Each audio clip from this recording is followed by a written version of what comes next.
आदाब, नमस्कार, सत श्री अकाल। आपका दोस्त सुल्तान भारती एक बार फिर अपने सेकुलर भारत न्यूज़ चैनल के साथ आपके रूबरू।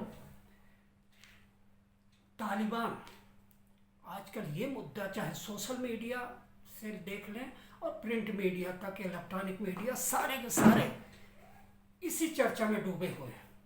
कल क्या होगा? विगत एक हफ्ते से लगातार खबरें आ रही हैं कि तालिबान के विद्रोही लड़ाके काबुल और कंधार पर कब्जा करने ही वाले हैं। 400 जिलों में से ज़्यादातर पर वो कब्जा कर चुके हैं। एक अपुष्ट खबर के मुताबिक जो सोशल मीडिया पर है उस पर बहुत ज़्यादा भरोसा नहीं किया जा सकता कि देश के अफगानिस्तान के 85% हिस्सों पर तालिबानी काबिज हो चुके हैं और तेज़ी के साथ में वो कंधार का गिराव कर चुके हैं और काबुल किसी दिन भी काबुल की तरफ बढ़ सकते हैं। बीच में जो क्या कहते हैं सामरिक खबरें मिली हैं उसके मुताबिक अफगान अफवाज सेना ने यानी वायुसेना ने उनके विद्रोहियों के एक गढ़ पर हमला किया और काफ़ी कैजुअल्टी तालिबानियों की हुई, लेकिन ज़्यादातर खबरें तालिबान के पक्ष में आ रही। कुछ अनुत्तरित सवाल हैं इन खबरों के बीच में जो किसी भी समझदार बुद्धिजीवी और राजनीतिक खबरों पर नजर गड़ाने वाले के दिमाग में उभर सकती है, उठ सकती है और पूछ सकता है। और वो ये है, आधुनिक अफगान सेना जो अमेरिका के जाने के बाद बची हुई, उसकी तरबियत अमेरिका ने दी है और अमेरिकी सेना को तो आप जानते हैं कि दुनिया में विश्व विजयी सेना माना जाए तो कमतर नहीं होगा। बड़े लड़ाके हैं, बड़ी आधुनिक सेना है, बड़ी आधुनिक तकनीक से लैस है, हथियार में भी, तकनीक में भी, हिम्मत में भी, दिलेरी में भी और संसाधन में भी। उनकी मतलब ये उनके द्वारा ट्रेनिंग की हुई अफगान सेना जो 2.5 लाख के करीब है और बताया जा रहा है कि ये तालिबानी कितने हैं, सिर्फ 90,000 के आसपास, 85,000, 90,000। तो वो फौज कर क्या रही है अफगान की? 2.5 लाख, इनसे तो करीब दूने के करीब हैं। फिर भी तालिबानी भारी पड़ रहे हैं, कब्जा करते चले जा रहे हैं।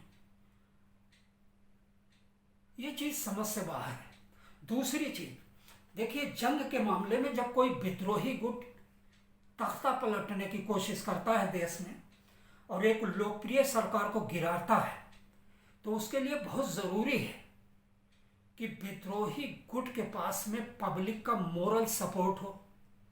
अब अफगानी जनता के बारे में सुनिए, ये खबरें भी सोशल मीडिया पर अभी 2-3 दिन पहले बहुत वायरल हुई हैं कि जीते हुए इलाकों में तालिबानियों ने एक फतवा जारी किया है कि 15 साल से ऊपर की लड़कियों के नाम और 45 साल से नीचे की महिलाओं और विधवाओं के नाम, विधवा महिलाओं के नाम स्थानीय तालिबान नेताओं को दिया जाए जिससे उनसे शादी कर सके। अब इसमें कितनी सच्चाई है कितने नहीं, इसको सत्यापित करने के लिए या इसको सच करने के लिए या इसकी सच्चाई का प्लग टेस्ट करने के लिए फिलहाल तो कोई जरिया है नहीं, उपलब्ध नहीं है। एक चीज और है, खबरें ये भी आई और दिखाया भी गया कि अफगान महिलाओं ने हथियार मांगा है अपने आप को तालिबानियों से सुरक्षा देने के लिए। एक तरफ सशस्त्र फौज है अफगान की, दूसरी तरफ महिलाएं सशस्त्र हो रही हैं और अफगानिस्तान वो मुल्क है, पाकिस्तान का फ्रंटियर इलाकों में भी कुछ में यही स्थिति है जहां पे आप कोई भी हथियार रख सकते हो अपने पास। आप देखते ही रहे हो सोशल मीडिया पर वो क्लांस्कोप राइफलें लिए घूमते नजर आते हैं। तो एक तरफ अफगानी सशस्त्र सेना है जिसे अमेरिका के हथियार हैं उसके पास में, दूसरी तरफ अफगान महिलाएं हथियार लेके खड़ी हो गई हैं और तीसरी तरफ जनता के पास भी हथियार हैं जो अगर यकीन किया जाए तो तालिबानियों के खिलाफ हैं। इसके बावजूद भी तालिबानियों की 90,000 85,000 फौज ने देश के 400 में से ज्यादातर जिलों पर कब से कब्जा कर लिया, और कहा तो यह जा रहा है करीब 85% हिस्से पर देश के उनका कब्जा हो चुका है। किस चीज को सही माना जाए? एक और खबरें आ रही हैं बीच में कि अफगान सेना के कई जगह पर ऐसा हुआ है कि अफगानी सेना के फौजी हथियार समेत पड़ोसी देशों की तरफ भागे हैं। ताजिकिस्तान, उज़्बेकिस्तान, कजाकिस्तान, जो रूस के वो देश मुस्लिम देश हैं जो कुछ दिन पहले ही आज़ाद हुए हैं, और अफगान से उनकी सेना लगती है, लोग वहाँ भाग गए। अब यहाँ पर दो सवाल उठते हैं। तो ये कि अगर वो क्या कहते हैं फौजी इनके पक्ष में है तालिबानियों के, तो फिर भागे क्यों, वो मिल क्यों नहीं गए? और अगर इनके विरोध में हैं तो फौज के से भागे क्यों? ये चीजें बड़ी हैरत अंगेज घटनाएं हैं। तो इन सब से चतुष्कोणीय मुकाबले के बावजूद भी अफगानी किस तरह काबिज होते चले जा रहे हैं पूरे देश में, ये समझ से बाहर है, या हकीकत कुछ और है। और अफगानी तालिबानियों को अगर देखा जाए तो कयास ये लगता है कि करीब तालिबानियों में से 33% की तादाद तो बुजुर्गों की है, पकी दाढ़ी वाली। तो क्या ये ब्रह्मांड के किसी और हिस्से से उतर कर आए हैं, या इनको अमरता का वरदान मिला हुआ है? कैसे योद्धा हैं कि उनके सामने फौजी भाग रहे हैं और कम तादाद के बावजूद पूरे देश को वो कवर करते चले जा रहे हैं। खैर, एक चीज और भी है। 90 के दशक में दुनिया की एक महाशक्ति रूस, जिसने अपने पीछे नजीबुल्लाह की कठपुतली सरकार को छोड़ दिया था, और सरेआम उनको खींच के फांसी लगाई गई थी, और किस तरह कत्लेआम हुआ था, किस तरह देश ने गृह युद्ध की विभीषिका झेल ली थी, ये सबके सामने है। और आज 28 साल के बाद में फिर इतिहास अपने वही पन्ने पलट के बैठा हुआ है। सब कुछ वही नजर आ रहा है। दुनिया की महाशक्ति नंबर 1 अपने सारे तामझाम लपेट के और तालिबानियों के साथ समझौते को पालन करने के लिए मजबूर हो रही है और देश छोड़ चुकी है। अब उसके नाम निहाद फौजी सिर्फ अम्बेसी की सुरक्षा के लिए काबुल में रह गए हैं और कोई नहीं।